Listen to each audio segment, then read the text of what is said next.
Bonjour Mehdi Alouati. Bonjour Mohamed. Vous êtes membre de l'association pour la sauvegarde de l'île de Djerba. Commençons peut-être par la pêcherie. Pêcheur fascinant, Anouar Zraïeb, on l'a rencontré.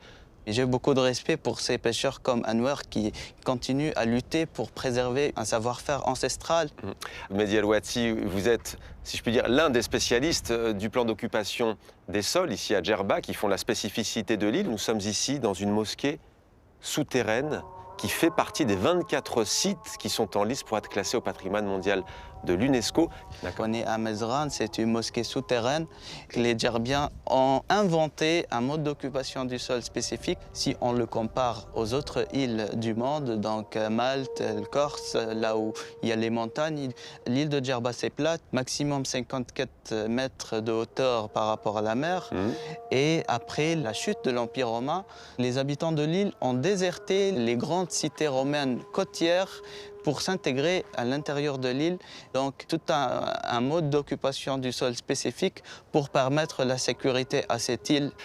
Tout à l'heure, un architecte qui fait partie de votre association sera avec nous pour nous expliquer ce qu'est le Menzel, ce qu'est le Houch exactement. Alors cette mosquée, elle s'appelle la mosquée Bardawi.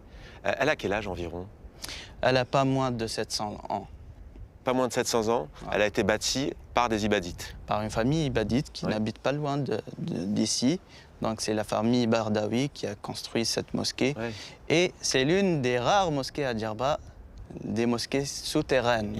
Pourquoi est-ce que c'est si important pour vous, pour votre association, d'avoir ce classement au patrimoine de l'UNESCO?